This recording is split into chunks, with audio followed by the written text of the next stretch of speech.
വർഷങ്ങൾക്ക് മുൻപ് മൺമറഞ്ഞു പോയ മഹാവിഷ്ണു ക്ഷേത്രത്തെ ഒത്തൊരുമയോടെ വീണ്ടെടുത്ത ഒരുമയുടെ കഥ. ആ ക്ഷേത്രം ഇന്ന് പുനഃപ്രതിഷ്ഠാ നവീകരണ കലശത്തിനായി ഒരുങ്ങിയിരിക്കുകയാണ്. തളിപ്പറമ്പ് കുറ്റിക്കോലിനടുത്തായാണ് ഈ ക്ഷേത്രം സ്ഥിതി ചെയ്യുന്നത്. ഏപ്രിൽ 21 മുതൽ 29 വരെയാണ് ഇവിടെ പുനഃപ്രതിഷ്ഠാ നവീകരണ കലശ ചടങ്ങുകൾ നടക്കുക. ഈ ക്ഷേത്രത്തിന്റെ പിന്നിലൊരു വലിയ കഥയുണ്ട്. അത് കേട്ടുവരാം.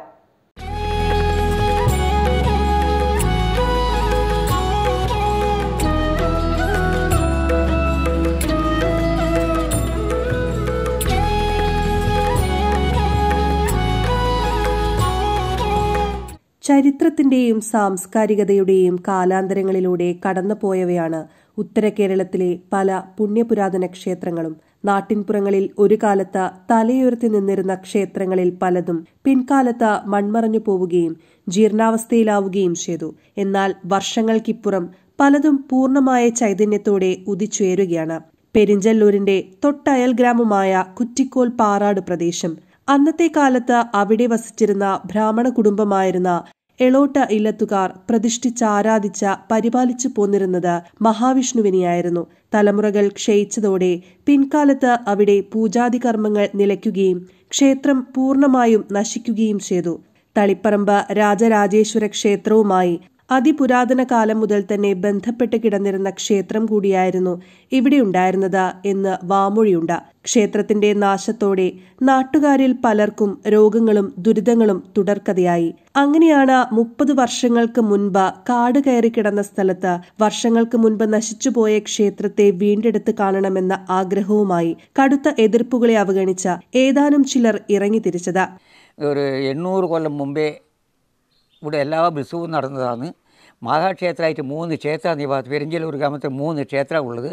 ഒന്ന് തളിപ്പറമ്പ് ശിവക്ഷേത്രം, രണ്ടാമത് തിരുച്ചമ്പലം കൃഷ്ണക്ഷേത്രം, മൂന്നാമത് ഏളോട്ട് മഹാവിഷ്ണു ക്ഷേത്രം. അങ്ങനെയാണ് പ്രശ്നചിന്തയിൽ ഉണ്ടായത്.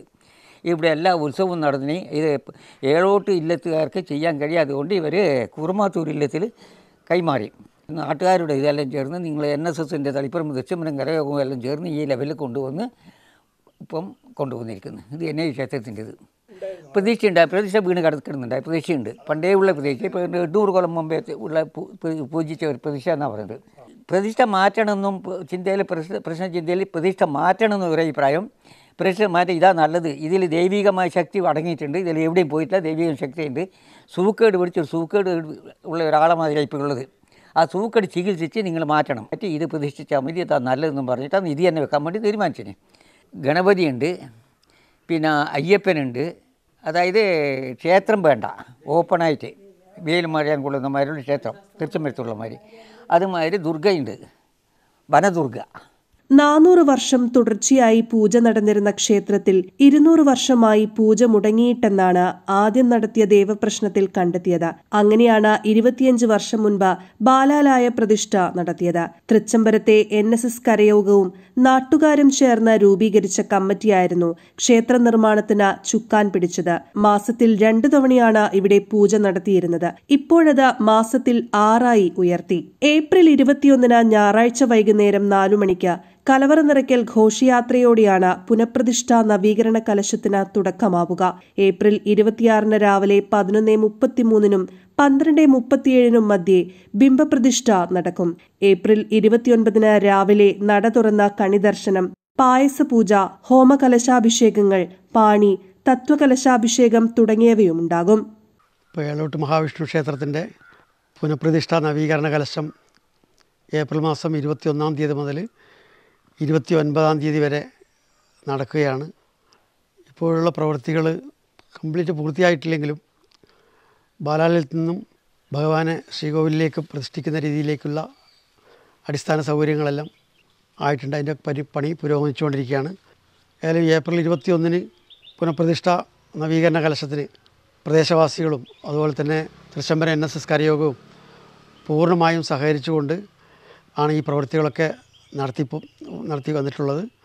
ശ്രീകോവിലായി, സോപാനമായി, ബലിക്കല്ലായി, ഇത്രയും കാര്യങ്ങളാണ് ഇപ്പോൾ ആയിരിക്കുന്നത്.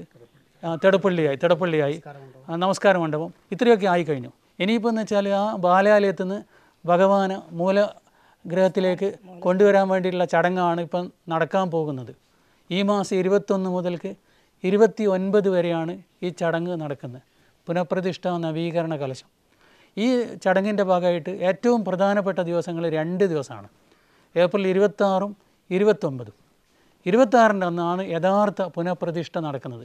ഭഗവാനെ മൂലാലയത്തിലേക്ക് ഇങ്ങോട്ട് കൊണ്ടുവന്ന് സ്ഥാപിക്കുന്നത്. അന്ന് സ്ഥാപിച്ചു കഴിഞ്ഞാൽ അന്ന് ജനങ്ങൾക്ക് അവിടെ അമ്പലത്തിലേക്ക് പ്രവേശനമുണ്ട്. പക്ഷേ 2-3 ദിവസത്തേക്ക് പിന്നെയും പൂജാതി കർമ്മങ്ങളൊക്കെ ഉണ്ടാകും. അതിന് ശേഷം 29-നാണ് ക്ഷേത്രം ജനങ്ങൾക്കായിട്ട് തുറന്നു കൊടുക്കുക. ഈ ക്ഷേത്രത്തിൻ്റെ നിർമ്മാണവുമായിട്ട് ബന്ധപ്പെട്ട 3 വ്യക്തികൾ, പ്രധാനപ്പെട്ട 3 വ്യക്തികളെക്കുറിച്ച് ഇവിടെ പരാമർശിക്കാതെ പോകുന്നത് ശരിയല്ല. ഒന്ന്, ക്ഷേത്രത്തിൻ്റെ തൊട്ട അയൽവാസിയായിരിക്കുന്ന ഒരു ദിനേശ് എന്ന് പറഞ്ഞ ആളുണ്ട്. ക്ഷേത്രത്തിൻ്റെ ആദ്യ സെക്രട്ടറി ആയിരുന്നു. അദ്ദേഹം വളരെ ആത്മാർത്ഥമായിട്ട് തന്നെ പ്രവർത്തിച്ച് ആദ്യകാല പ്രവർത്തനങ്ങൾ മുന്നോട്ട് കൊണ്ടുപോയി. പിന്നെ പെട്ടെന്ന് അവിചാരിതമായിട്ട് അദ്ദേഹം മരണപ്പെട്ടു പോയി. അതിന് ശേഷം ക്ഷേത്രത്തിൻ്റെ കാര്യത്തിന് വേണ്ടിയിട്ട് ഒരു ലക്ഷ്മണൻ നമ്പ്യാർ എന്ന് പറഞ്ഞിട്ട് ആദ്യകാലത്തുണ്ടായിരുന്ന അദ്ദേഹവും മരണപ്പെട്ടു പോയി. ക്ഷേത്രത്തിൻ്റെ കാര്യത്തിൽ കുറേ പ്രവർത്തിച്ച വ്യക്തിയാണ്. ഗോവിന്ദേട്ടൻ്റെ അളിയനായിട്ട് വരും. ഇനി 3-മതൊരു വ്യക്തി എന്ന് പറയുന്നത് ആണ് നമുക്ക് മറക്കാൻ പറ്റാത്ത വ്യക്തിയാണ്. അതായത് നമുക്ക് ക്ഷേത്രത്തിൻ്റെ നിർമ്മാണത്തിൽ എല്ലാവിധ സാമ്പത്തിക സഹായവും ചെയ്ത് സഹായിച്ച രവിയേട്ടനുണ്ട്. രവീന്ദ്രൻ നമ്പ്യാർ എന്ന് പറഞ്ഞിട്ട് പൊള്ളാച്ചിയാണ്, ബിസിനസ്മാനാണ്, സാമ്പത്തികമായിട്ട് നല്ല നിലയിലുള്ള ആളാണ്.